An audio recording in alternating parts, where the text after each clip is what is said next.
Merci Christian. De la musique et de la recherche maintenant au programme de notre carnet de santé. Ouais, la musicothérapie est proposée depuis de nombreuses années déjà à des personnes atteintes de troubles du spectre autistique, mais il n'est pas toujours facile d'évaluer scientifiquement les effets de ce type de prise en charge. L'année dernière, en région nantaise, une trentaine d'enfants ont participé à une étude encadrée par le professeur Olivier Bonneau, un pédopsychiatre du CHU de Nantes. En quoi consistent les séances de musicothérapie? Un reportage de Marika Julien, Vassila Kamli et Soigny Thiebaud. Communiquer avec l'autre, imiter quelqu'un, mais aussi jouer, autant d'interactions sociales qui peuvent poser des difficultés à des enfants atteints de troubles du spectre autistique. Avec la musique, les thérapeutes utilisent un moyen détourné pour les encourager à communiquer et à échanger. On va déjà aller vers du non-verbal, vers des sons, des choses très brutes, archaïques, basiques, pour essayer de les amener à produire de plus en plus des sons, des mots, des choses qu'ils vont pouvoir articuler, etc. Voilà. Donc ça, c'est vraiment pour la partie communication-expression. Et pour la partie interaction sociale, la musique, c'est quand même de jouer avec l'autre. Donc nous, ce qu'on essaie vraiment d'encourager, de solliciter, c'est le jeu à l'autre, c'est le lien à l'autre, via l'objet sonore, via la musique. Djembé, balafon ou tambourin, beaucoup d'instruments utilisés en musicothérapie sont des percussions. Elles sont faciles d'accès et directement utilisables. Et si la thérapeute encourage les enfants à les prendre en main, ils peuvent se servir des instruments comme ils le veulent. C'est vraiment une demi-heure de jeu très très très libre avec les instruments de musique. Les enfants jouent avec moi, jouent entre eux. Ils utilisent les instruments comme ils veulent. Voilà, moi je donne aucune consigne. Quand le soir descend au village indien. On sait que les enfants autistes aussi sont assez sensibles à la mélodie de la voix.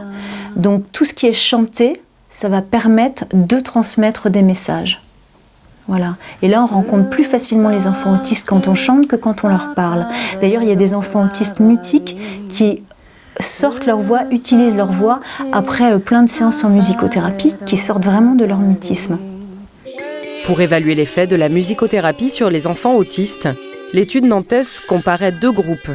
Dans le premier, comme ici, les séances étaient encadrées par un thérapeute, alors que dans le second, les enfants se contentaient d'écouter de la musique.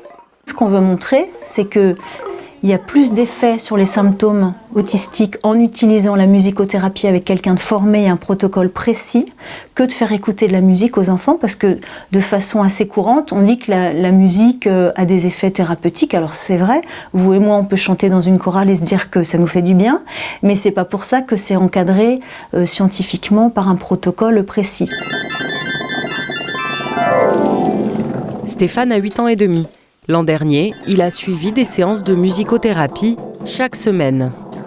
À partir de la 20e séance, il est sorti de lui-même, il s'est mis à parler dans le micro, il s'est mis même à empêcher les autres de prendre leur tour. Il a compris qu'on pouvait s'amuser en musique, il a compris qu'on pouvait faire autre chose qu'écouter la musique. Depuis qu'il est tout petit, ses parents ont remarqué que Stéphane est assez réceptif à la musique. Mais l'année dernière, il est devenu demandeur. Et désormais, c'est lui qui vient chercher son père pour qu'il lui joue du piano. Alors à partir du moment où je l'interromps pendant qu'il joue, il m'interrompt pendant que je joue et ça dégénère pas en grosse colère, c'est forcément un moyen d'échange. On s'est aperçu que la musicothérapie fonctionnait. Quand il s'est mis à dormir un peu mieux, c'est le moment où il s'est mis à parler beaucoup plus. C'est après qu'on voit que ça a marché. Les résultats de l'étude menée à Nantes sont en cours de publication. Ils suggèrent que les séances de musicothérapie, et plus généralement de musique, ont eu des effets bénéfiques pour plusieurs petits patients autistes.